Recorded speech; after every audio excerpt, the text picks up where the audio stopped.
Good morning, students. I am K. Dattu Ramananda, Chemistry faculty in GJC RC Pulam.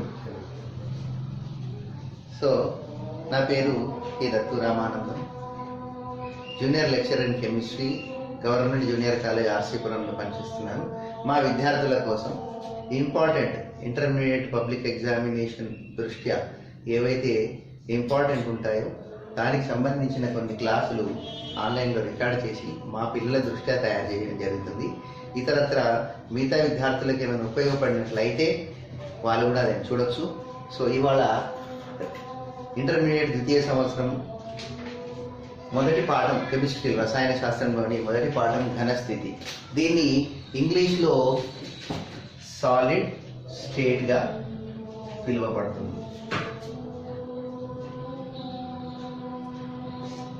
ఇలా Telugu English కలిపి కొన్ని పదాల ద్వారా నేను ఎక్స్ప్లెయిన్ చేయదలుచుకున్నాను, ఎందుకంటే ఇంగ్లీష్ మీడియం విద్యార్థులకు కూడా ఈజీగా అర్థమయ్యే విధంగా చెప్తున్నాను. అయితే ఈ ప్రపంచంలో పదార్థం అనేటువంటిది చాలామందికి తెలిసిన కాడికి మూడే రకాలు అనుకుంటారు. ఏంటంటే ఘన పదార్థాలు, ద్రవ పదార్థాలు, వాయు పదార్థాలు. కానీ రసాయన శాస్త్రం దృష్ట్యా 4 రకాల స్థితులు ఉన్నాయి. ఏమిటి? ఘనస్థితి, ద్రవస్థితి, వాయు స్థితి మరియు ప్లాస్మా స్థితి అని 4 స్థితులు ఉన్నటువంటివి. సో అందులో మొదటిదైనటువంటి ఘనస్థితి మనం ఇక్కడ చూసుకుంటాం. Accordingly the states of matter generally we know is only 3 types, that is solids, liquids and gases. But according to our chemistry there are 4 states. Those are solids, liquids, gases and plasma states. So in that we are studying solid state. ఇప్పుడు ఘన స్థితి గురించి చెప్పుకుంటున్నాం. ఘన పదార్థం యొక్క లక్షణాలు, వాటి యొక్క అంతర్గతమైనటువంటి ఆకారాలు, అందులో ఉండే అణువుల యొక్క అమరిక, అదేవిధంగా దానికి ఉండేటువంటి కొన్ని లక్షణాల గురించి చూస్తాం. ఇక్కడ మూడు రకాలైనటువంటి పదార్థాలను నేను రాస్తున్నాను. ఇందులో మీరు చూడగానే తేలికగా గుర్తుపట్టే విధంగా అద్భుతంగా మీరు గుర్తించవచ్చు. సో ఇందులో ఘన పదార్థం ఏది, ద్రవ పదార్థం ఏది, వాయు పదార్థం ఏది. ఇప్పుడు మన సిలబస్లో ప్లాస్మా గురించి లేనందువల్ల ప్లాస్మా గురించి ఇక్కడ చదువుకోలేదు. సో మనకు ముఖ్యమైనటువంటిది తేలికగా ఘన, ద్రవ, వాయు పదార్థాలలోని భేదాలను తెలుసుకోవడానికి ఇక్కడ మనం చూద్దాం. ఈ విభాగంలో అణువులన్నీ చాలా దగ్గరగా పక్కనే అమర్చినట్లుగా మనం గమనిస్తున్నాం.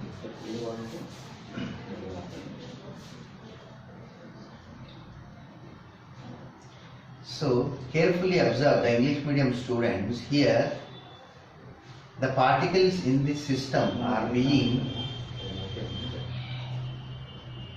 situated very nearer and very denser. Full slower, sir. Limit feet person. Okay. Open it.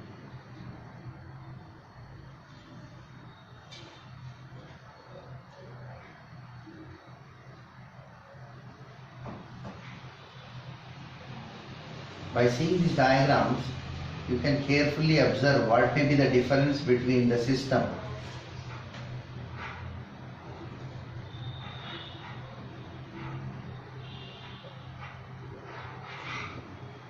So, for time sense,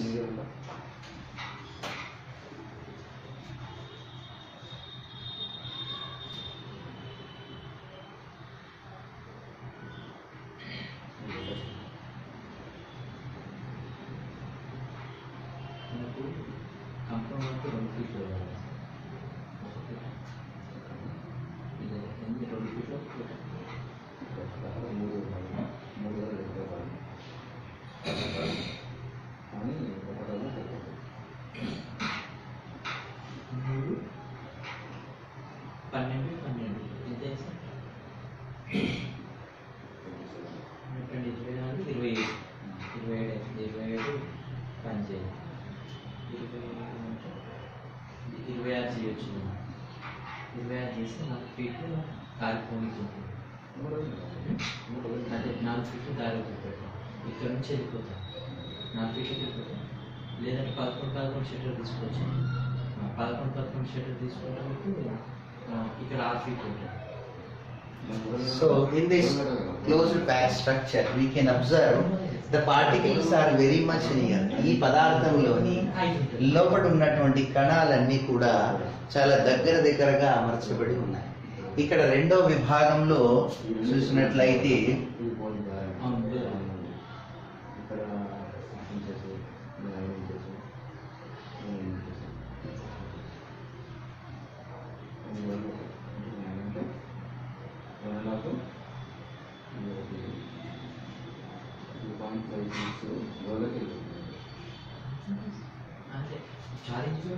ఈ రెండవ విభాగంలో లోపల ఉండే కణాల యొక్క అమరిక చాలా దూరంగా ఏర్పడుతుంది. ఇక మూడో విభాగంలో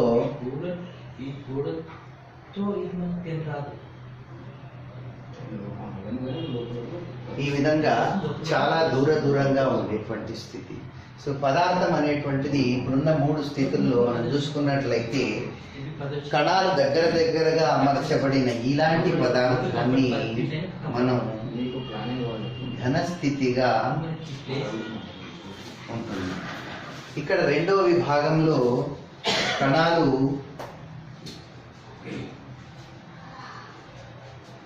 కొద్దిగా దూరంగా ఉండి పలుసగా ఉండేటువంటి పద్ధతిని ద్రవ స్థితి, మరీ దూరంగా ఉన్నట్లయితే వాటిని వాయు స్థితిగా పరిగణించబడుతుంది. మనం చూస్తున్నట్టు ఘన పదార్థంలో మనకు కనిపించేది మాత్రమే ఘన పదార్థంగా చూస్తుంటాం. ద్రవ పదార్థం మనం ఉండేటువంటి జలము, నూనె, తేనె ఇలాంటి పదార్థాలన్నీ ద్రవ పదార్థాలుగా చూస్తుంటాం. వాయు పదార్థాలు మనం పీల్చే గాలి, కొన్ని రకాలైనటువంటి వాయువుని ఎలా గుర్తిస్తాం? వాటికి సంబంధించి ఎలాంటి భౌతికమైనటువంటి స్పర్శ లాంటివి కొన్ని మాత్రమే ఏర్పడినట్లు కనిపిస్తాయి. మిగతా లాంటివి ఎలాంటి లక్షణాలు కానీ.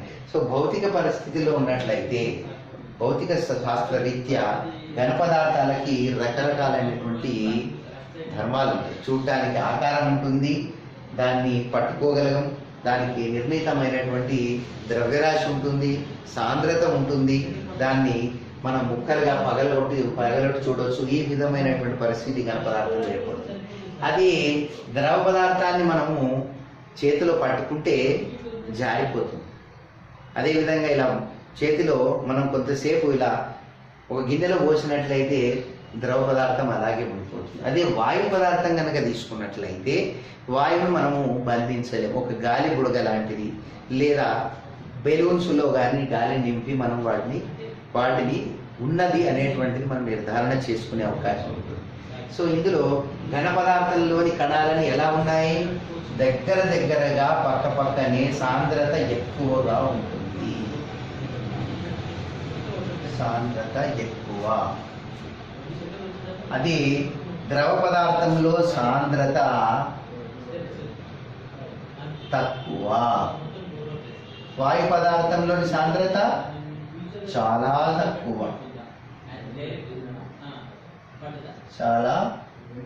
తక్కువ.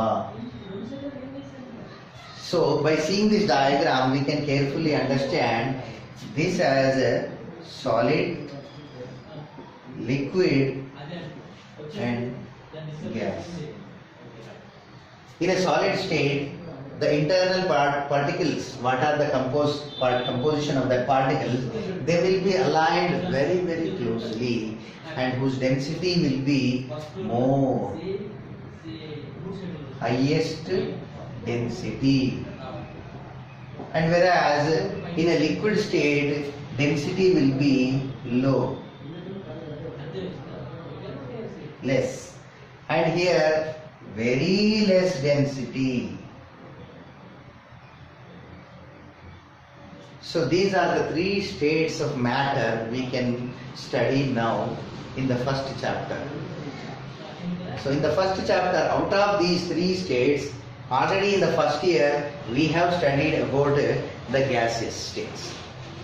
And about liquids, let us study in the second chapter, that is solutions, where how the solutions may be varying according to the different variables.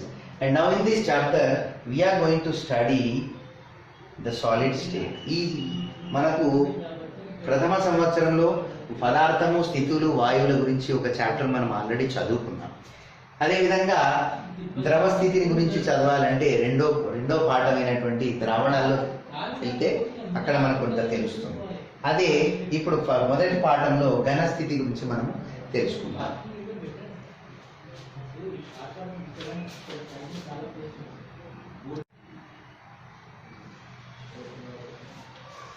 ఇప్పుడు సాలిడ్ స్టేట్ ఘన పదార్థంలో ఉండేటువంటి 2 రకాల ఘన పదార్థాలను చూస్తాం. ఘన పదార్థాల్ని మళ్ళీ 2 రకాలుగా వర్గీకరించడం జరిగింది. The solid state has been classified into 2 types.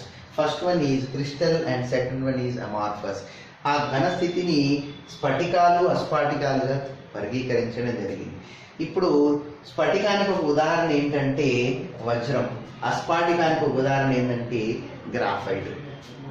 So వజ్రంలోని నిర్మాణము త్రిమితీయమైనటువంటి జామితి కలిగి కార్బన్ 6 కార్బన్లు కలిసి షడ్భుజ ఆకారంలో ఈ విధమైనటువంటి ఆకారాన్ని పోలి ఉంటుంది. దీంట్లో కార్బన్కి మధ్య ఉండే బంధ ధైర్యము చాలా తక్కువ, అందువల్ల ఈ బంధ దృఢత్వం ఎక్కువగా ఉంటుంది. వజ్రం కంటే గట్టి పదార్థం ప్రపంచంలో వేరేది లేదు. వజ్రాన్ని మనం ఒకవేళ కొయ్యాల్సి వస్తే వజ్రంతోనే కొయ్యాల్సి ఉంటుంది. వజ్రాన్ని మనం కొయ్యాల్సి వస్తే మళ్ళీ ఇంకో వజ్రం ద్వారానే కొయ్యడం జరుగుతుంది, వేరే పదార్థం అంటూ లేదు. అదేవిధంగా గ్రాఫైట్ని తీసుకున్నట్లయితే గ్రాఫైటు పొరలుగా ఉంటుంది. చూడండి ఇక్కడ ఉన్నటువంటి ఈ ఆకారాన్ని చూడండి. ఇక్కడ కూడా షడ్భుజ ఆకారంలో ఉండేటువంటి ఈ మొదటి పొర, కింద ఉన్నటువంటి రెండవ పొర, ఈ 2 పొరలకి బలహీనమైనటువంటి ఆకర్షణ బలం వల్ల ఇక్కడ ఉండేటువంటి పదార్థం చాలా మెత్తనైనటువంటిది. అంటే వజ్రంతో పోలిస్తే అంత దృఢత్వం ఉండదు. సో ఈ విధమైనటువంటి పదార్థాలు ఏవైతే బలహీన పదార్థాలు, పగలని పదార్థాలు, పగిలితే కూడా సమతలాలుగా పగిలే పదార్థాలని స్ఫటికాలుగా, అసమతలాలుగా పగిలేటువంటి వాటిని అస్ఫాటికాలుగా మనం ఇక్కడ గుర్తిస్తున్నాం. సో ఇవి భేదాలు, ఇలాంటి కొన్ని భేదాలు ఇప్పుడు చూస్తాం. అదేవిధంగా if you observe here the crystal, the structure of a diamond is being formed by the combination of 6 carbon atoms in a hexagonal structure in a 3-dimensional plane. It will be hexagonal when compared with this way, from that way, and 3-dimensional way. You can observe in the bond length between each carbon and another carbon will be very less, and the bonding strength will be high. Here when compared with the diamond, if you see the graphite here, the bond length from one layer to another length is very far, and this is the weakest bond. These bonds that are being bonded from one layer to other layer are the weakest bonds, and whose bond length is high and bond strength is very low. So these are some differences we shall discuss in the next topic.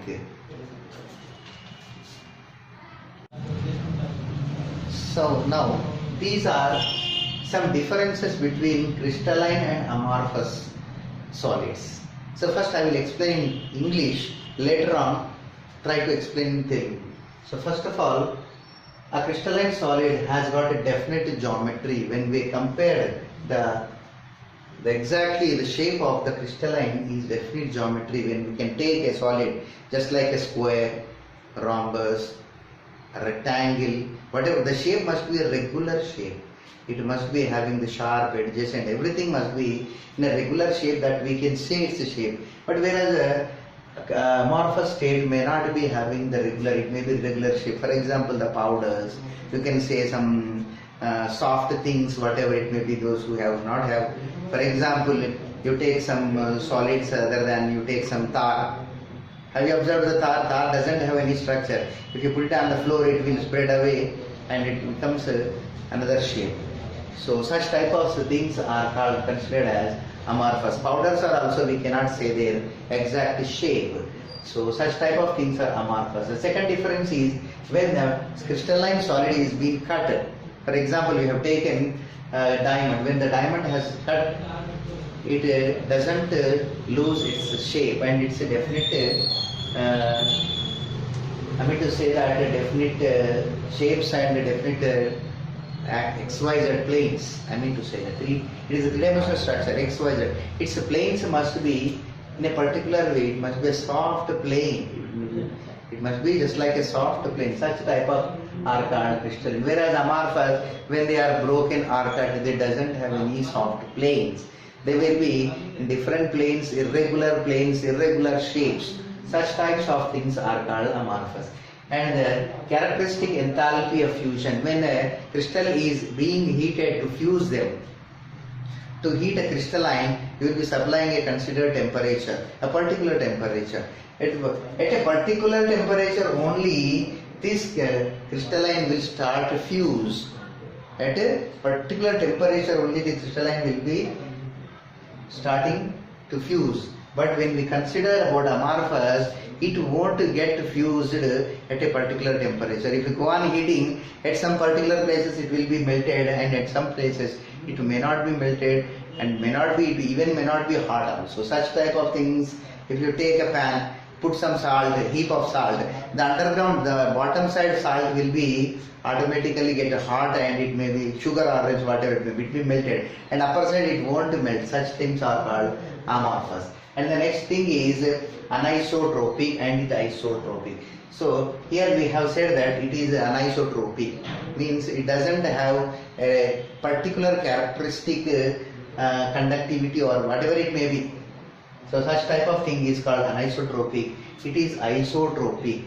It will be seen as the same thing wherever you observe it, but it may not be the same thing when we are observing it.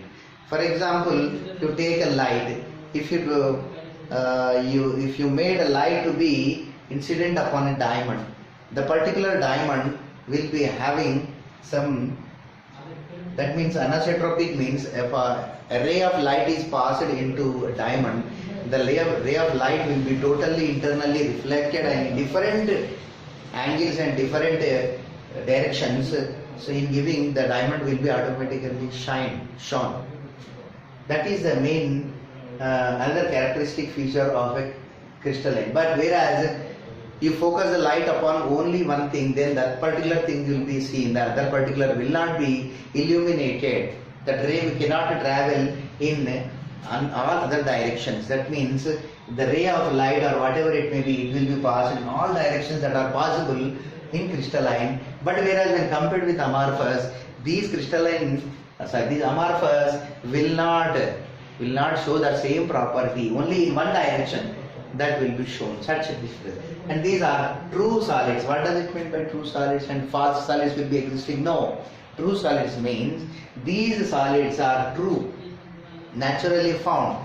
They will not be supercooled. That means here pseudo or supercooled liquids. For a kind example of a supercooled liquid is whatever we are seeing, the glass, what we see is not a solid.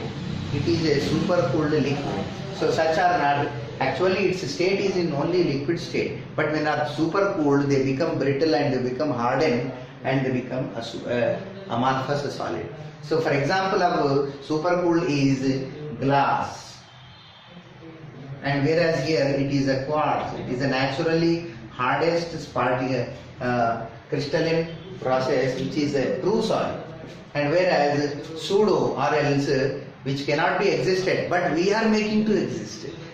It is not naturally occurring. The glass is naturally not occurred. We take the sand, we melt them, mix some other particles, we make them a glass. So these are not naturally occurred. These are pseudo. We made it. They are supercooled liquids. So such type of are also considered or categorized under amorphous. So the last difference is long range order. Wherever you break upon, you take a solid, crystalline solid, you break up and see the structure wherever you necessary. I have already shown you the diamond. If your diamond is seen wherever in the structure, all the structure will be resembling in the same order. There will not be any change till up to the end of the material. But whereas in amorphous, to some structure it will be a lagu visprita, that is only to short range order, very short range order. From here to here the density will be more, from there to there the density will be less, from there to there the density will be low. So like this. So these are the 6 differences between crystalline and amorphous. So Telugu medium వాళ్ళకి మళ్ళీ చెప్తున్నాను. Telugu medium వాళ్ళు స్ఫటిక అస్ఫాటిక పదార్థాల మధ్య భేదాలు. స్ఫటిక పదార్థాలకు నిర్ణీతమైనటువంటి ఆకారం కలిగి ఉంటాయి. లోపల ఉండేటువంటి కణాలు అమర్చబడినట్లు, నిర్ణీతంగా అమర్చబడినట్లు ఉంటాయి. అదేవిధంగా ఇక్కడ స్ఫాటికంలో అస్తవ్యస్తంగా ఒక పద్ధతి అంటూ ఉండకుండా ఇష్టం వచ్చినట్లుగా ఉంటాయి. ఇక్కడ ఒకవేళ స్ఫటిక ఘన పదార్థం కనుక పగిలితే సమతలాలుగా పగులుతుంది. ఉదాహరణకి ఈ వజ్రం కనుక తీసుకున్నట్లయితే దాన్ని పగలగొడితే మళ్ళీ ఒక నిర్ణీతమైన ఆకారంతో సమతలాలుగా, వజ్రం ఎన్ని తలాలు అయితే ముందు అలాంటి తలాలతో కలిసి మంచి తలాలుగా ఏర్పడేటువంటి అవకాశం స్ఫటికానికి ఉంది.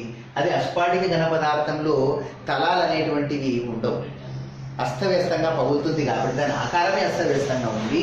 పగిలినప్పుడు అందులో ఉండేటువంటి తలాలన్నీ కూడా ఒకే రకమైన తలాలుగా కాకుండా అస్తవ్యస్తమైన తలాలుగా పగులుతాయి. అదేవిధంగా ఇక్కడ ఉష్ణోగ్రత, గలన ఉష్ణోగ్రత చూసినట్లయితే స్ఫటిక ఘన పదార్థానికి వేడి చేసినట్లయితే 100 డిగ్రీలు అనుకుంటే 100 డిగ్రీల వద్దనే ఇవి కరగడం మొదలు పెడతాయి. 101 కానీ 99 కానీ 98 కానీ 103 కానీ ఇలాంటివి కరగడం అనేటువంటిది ఇది జరగదు. అదేవిధంగా అస్ఫాటిక ఘన పదార్థాన్ని కనుక తీసుకొని దాన్ని వేడి చేయడం మొదలు పెడితే ఒక దగ్గర ఇప్పుడు ఉప్పు కానీ చక్కెర కానీ ఒక పెనం మీద వేసి వేడి చేసినట్లయితే అడుగు భాగంలో ఉన్న ఉప్పు చక్కెర కరిగిపోతుంది, పై భాగంలో ఉన్నది అంత తొందరగా కరగదు. ఈ ఉష్ణోగ్రత అంతా పైకి వచ్చి చాలా సమయం పడుతుంది. సో అట్లా నిర్ణీతమైనటువంటి ఉష్ణోగ్రత వద్ద ఇవి కరగవు. అలాంటి వాటిని ఏమంటారంటే అస్ఫాటిక. నిర్ణీతమైన ఉష్ణోగ్రత ఉన్నటువంటి వాటిని స్ఫటిక అంటారు. అదేవిధంగా విషమ దిశాత్మకత అంటే ఒక వజ్రం కనుక తీసుకుని దానిపైన కాంతిరేఖ పడినట్లయితే చూసినట్లయితే ఆ వజ్రంలో లోపల ఆ కాంతిరేఖలు పరావర్తనం చెంది అంతర్పరావర్తనం చెంది కాంతిరేఖ వల్ల వజ్రము మెరవటం మొదలు పెడుతుంది. అదే నువ్వు అలాంటిది అస్ఫాటికం మీద తీసుకొని అద్దం మీద రేఖ వేసి చూడండి, అద్దం మొత్తం వెలగదు. ఎక్కడైతే ఆ రేఖ పడుతుందో కాంతి రేఖ అక్కడ మాత్రమే వెలుతురిస్తుంది. సో అలాంటి వాటిని అస్ఫాటికాలు. సో దానికి సమదైశికత, ఒకే పరిస్థితి ఎక్కడైతే ఉంటుందో అక్కడ ఉండేటువంటి దాని అంటే అక్కడ పదార్థాలకు మొత్తం మిగతా అన్ని పదార్థాలు ఒకే రకంగా ప్రవర్తించవు కనుక ఇది కూడా మనం ఇక్కడ గమనించవచ్చు. ఇక్కడ నిజ ఘన పదార్థాలు అంటే ఉదాహరణకి ఇక్కడ క్వార్ట్జ్ తీసుకున్నాం. క్వార్ట్జ్ అనేటువంటిది ఎక్కడ ఉపయోగిస్తాం? మనము గడియారాల్లో ఉపయోగిస్తాం. ఎందువల్ల గడియారాల్లో క్వార్ట్జ్ ఉపయోగిస్తాము? అది అన్ని ఉష్ణోగ్రతలను తట్టుకొని తన యొక్క స్థితిని పోగొట్టుకోకుండా ఉంటుంది. గడియారాల్లో 3 కాలాలు పనిచేయాలి, ఎండాకాలం, వర్షాకాలం, చలికాలం. కాబట్టి క్వార్ట్జ్ అనేటువంటిది ఎలాంటి పరిస్థితినైనా తట్టుకొని ఉండగలుగుతుంది, నిజమైన ఘన పదార్థం. అదే ఇక్కడ చూసినట్లయితే గాజు తీసుకున్నట్లయితే గాజు అధిక వేడికి తాళలేదు. వేడి పదార్థాలు ఏమైనా పల్చటి గాజు పదార్థాల్లో పోస్తే పగిలిపోతాయి. అలాంటిది ఈ గాజు అనేటువంటిది నిజమైనటువంటి కాదు, ఇది సూడో అంటే ఇది వాస్తవంగా ప్రకృతిలో లభ్యమయ్యేటువంటిది కాదు. గాజులు మనమే తయారు చేస్తాం. ఎలా తయారు చేస్తాము?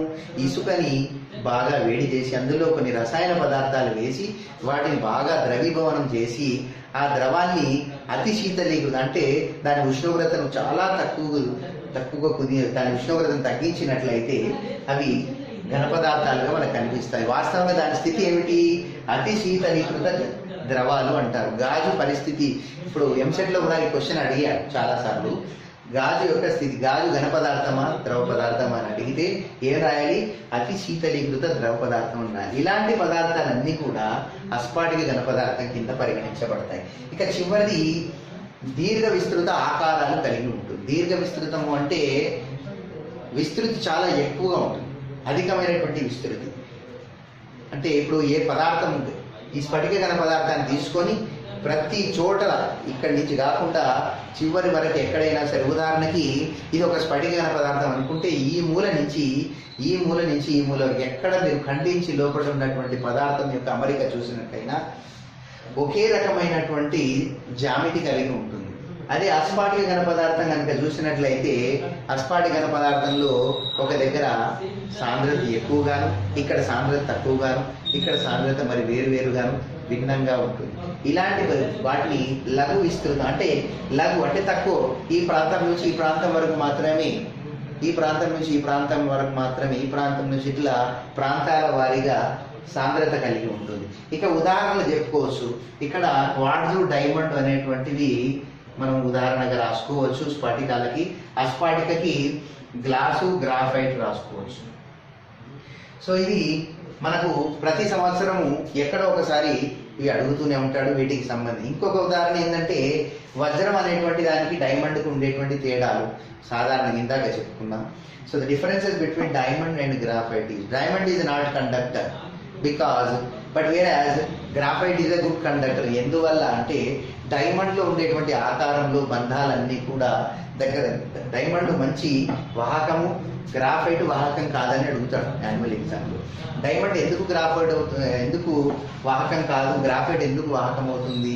డైమండ్లో ఉండేటువంటి ఆకృతి, పక్కపక్క కార్బన్ల మధ్య ఉండేటువంటి బంధం అన్ని దృఢంగా బంధించి ఉంటాయి. కార్బన్ పదార్థాలన్నీ కూడా దృఢంగా బంధించి ఉండడం, వాటిలో ఎలాంటి చలనానికి అవకాశం లేదు. కానీ గ్రాఫైట్లో చూసినట్లయితే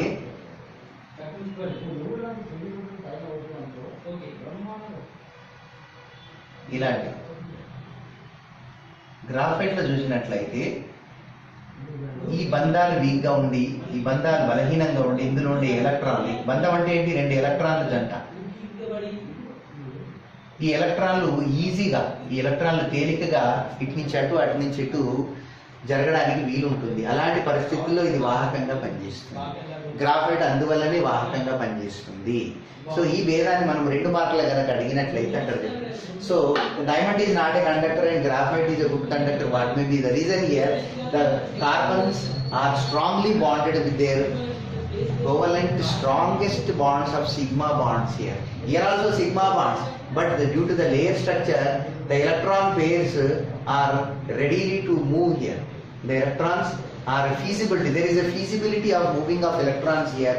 So, what is electricity? Moving of electrons is called electricity. Such a type of situation is available in graphite. So graphite is a good conductor and diamond is not a good conductor. This is 4 marks or 8 marks question generally they will be asking. So you just learn it.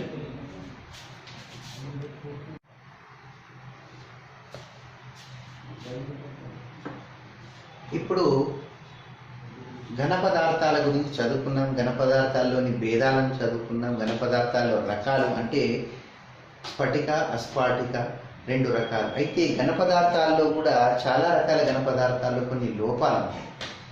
ఆ లోపాలు ఏంటో మనం చూస్తుంటాం. లోపాలను మనం ఇప్పుడు ఇక్కడ అధ్యయనం చేస్తుంటాం. మొదటిది షాట్కీ లోపము, రెండవది ఫ్రెంకెల్ లోపము, మూడవది ఎఫ్ కేంద్రాలు.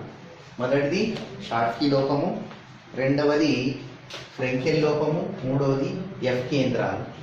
So accordingly we have studied what we have studied, what are solids and how many types they are categorized. They are categorized as crystalline as well as amorphous.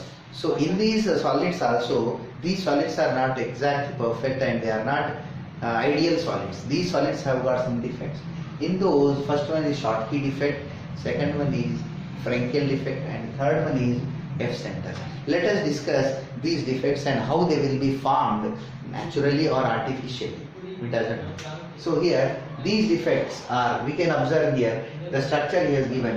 These are all cations or anions present here. So in this diagram, 2 structures, this is a cation missing and anion missing here. So equally they are missing, means this system is neutral. It is neither negative charge nor positively charged. So the equally loss, that is due to defect. What is loss? It is a defect. This is a defect. It is not having a negative charge and positive charge in this system. The empty space we are seeing, the empty space is found due to the defect, due to the defect, that is deficit of a cation as well as an anion. Both cation and anion equally they are losing. Such a type of defect is called Schottky defect. Next thing is Frenkel defect. In this system you can observe here the cation is here somewhere here. The cation is somewhere here instead of here. This is the actual place of the cation, but it is not existing in its original place. It is going into interstitial state. What does it mean? It is interstitial. That is, escaping its original state and occupying into the short gaps available in another group between two other opposite charges. That type of state is called interstitious state. This state is called interstitious state. The existence of any one of the ion that by escaping its original state into interstitial state, such defect is called, this is also neutral. The number of positive ions and number of negative ions are equal, but the state where it must be, it is different. Due to that type of differences or deficit, this defect is called Frenkel defect. And the final one is F centers. Here you observe in this system, here an electron is present instead of a negatively charged cation, anion. Instead of an anion, an electron is being occupied. So in such a type of this is also one type of deficit, because there is a, actually there must be a regularity, but it is found it is a deficit here. That deficit, due to the existence of an electron in the place of an anion, is called, these centers, especially where the electrons are having, these are called F centers. So generally these questions are asked very regularly in the IP. That's why we are focusing only the IP questions. So these are the three defects found in the solids. ఇప్పుడు ఉన్నటువంటి ఘన పదార్థాల్లో కూడా చాలా రకాలైన లోపాలు ఉన్నాయి. అందులో ముఖ్యమైనది 3 రకాలైన లోపాలు మనం ఇక్కడ చూస్తాం. ఫస్ట్ వన్ షాట్కీ లోపం. షాట్కీ లోపంలో ఏం జరుగుతుంది అంటే, ఒక వ్యవస్థ తీసుకున్నట్లయితే, ఒక ఘన పదార్థంలో ఒక స్ఫటికాన్ని కనుక తీసుకున్నట్లయితే, ఆ స్ఫటికంలో క్యాటయాన్లు యానయాన్లు సమానంగా ఉండి, అందులో ఒక క్యాటయాన్ కనుక లోపించి మరి ఒక యానయాన్ కనుక లోపించి ఉన్నట్లయితే, అంటే క్యాటయాన్లు యానయాన్లు సమానంగా లోపిస్తే, గుర్తుపెట్టుకోండి, క్యాటయాన్లు యానయాన్లు సమానంగా లోపించినట్లయితేనే షాట్కీ లోపం. చాలా మంది పరీక్షలో ఇలా రాయారు, క్యాటయాన్లు యానయాన్లు లోపించినట్లయితే అని అంటారు. అయితే క్యాటయాన్లు కావచ్చు యానయాన్లు కావచ్చు అని అర్థం వస్తుంది. అలా కాకుండా ఒక స్ఫటిక ఘనజాలకం తీసుకున్నట్లయితే దానిలో ఉండే క్యాటయాన్లు యానయాన్లు సమానంగా లోపించాలి. అంటే ఈ వ్యవస్థ మొత్తం కూడా తటస్థంగా ఉండాలి. అంటే రుణాత్మకం కాకుండాను ధనాత్మకం కాకుండాను ఉన్నట్లయితే దాన్ని, అలాంటి వ్యవస్థలో లోపాన్ని ఏమంటారంటే షాట్కీ లోపం అంటారు. అదే ఫ్రెంకెల్ లోపం, ఇది రెండో రకమైనటువంటి లోపం. ఇందులో మీరు ఈ వ్యవస్థ చూసినట్లయితే ఇందులో ఒక క్యాటయాన్, ఇక్కడ ఉండాల్సిన క్యాటయాను ఏం జరిగింది, అల్పాంతరాళ స్థాయి, ఈ స్థితిని ఏమంటారంటే అల్పాంతరాళ స్థితి. ఇది ఎందువల్ల ఏర్పడుతుంది అల్పాంతరాళ స్థితి అంటే, ఈ పదార్థం ఇక్కడ ఉండాల్సిన స్థాయి నుంచి తనకు నచ్చినటువంటి స్థానంలో, ఎక్కడైతే పదార్థంలో చిన్న చిన్న ఖాళీ స్థలాలు ఉన్నట్లయితే ఆ ఖాళీ స్థలాల్లో వీటి రెండు వ్యతిరేక ఆవేశాలు కలిగినటువంటి అయాన్ల మధ్యలో ఆ స్థానాన్ని ఆక్రమిస్తే ఇలాంటి లోపం ఏదైతే ఏర్పడుతుందో దాన్ని ఫ్రెంకెల్ లోపం అంటారు. ఈ స్థితిని ఏదైతే ఈ ధనాత్మకమైనటువంటి అయాన్ క్యాటయాను తన స్థితిని వదిలి వేరే స్థితికి, ఇట్లాంటి స్థితికి వెళితే ఆ స్థితిని ఏమంటారంటే అల్పాంతరాళ స్థితి. అల్పాంతరాళ స్థితులు ఎక్కువగా ఉన్నట్లయితే అలాంటి లోపాన్ని ఫ్రెంకెల్ లోపం అంటారు. ఏ వ్యవస్థలో అయితే అల్పాంతరాళ స్థితులు ఉన్నట్లయితే, ఒకటి ఉన్నా రెండు ఉన్నా, అదొక లోపం. ఆ లోపాన్ని ఏమంటారు ఫ్రెంకెల్ లోపం అంటారు. ఇక మూడవది ఎఫ్ కేంద్రాలు.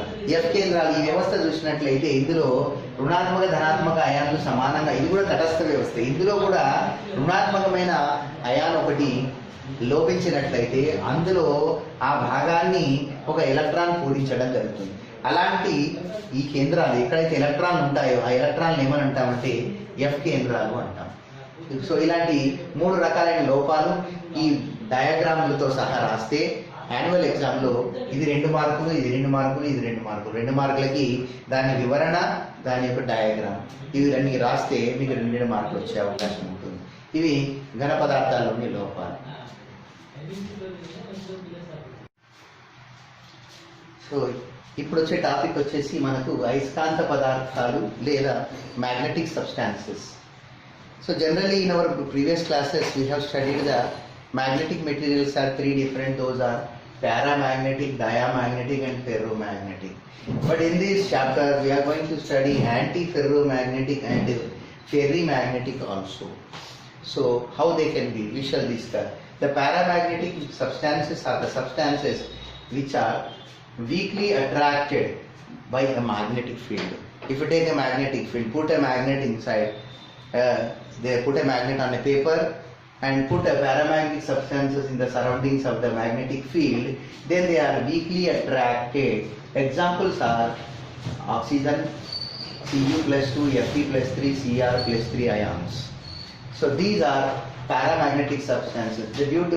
What makes these only paramagnetic substances? Because of existence of maximum reasons to existence of paramagnetic are the substances are the metals, mostly metals, those who have got unpaired electrons in their outermost orbital, they generally exhibit paramagnetic properties.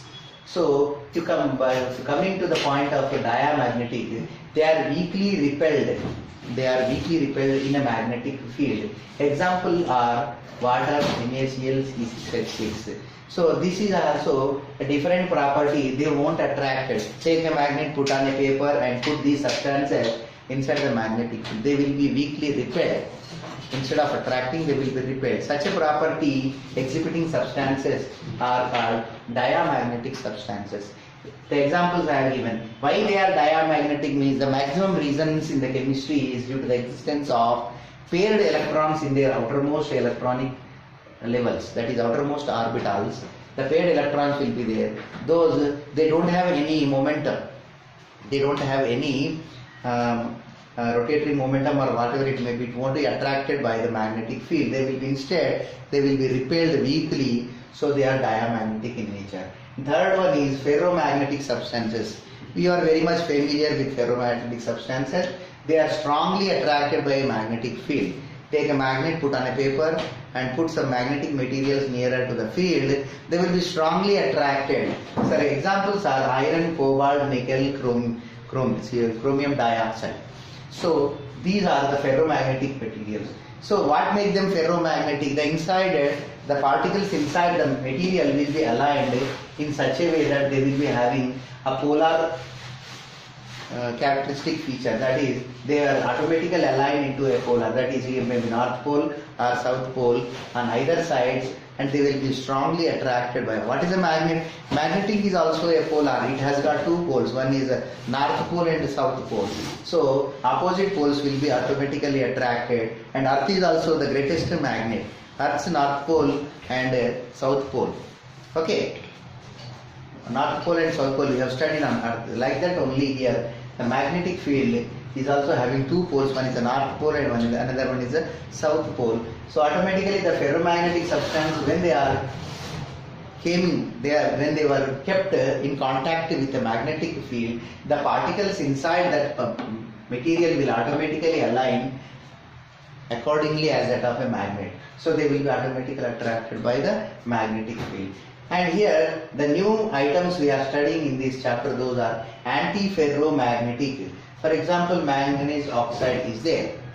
So here what happens is the material inside will be aligned in opposite direction like this, and there will not be any momentum here.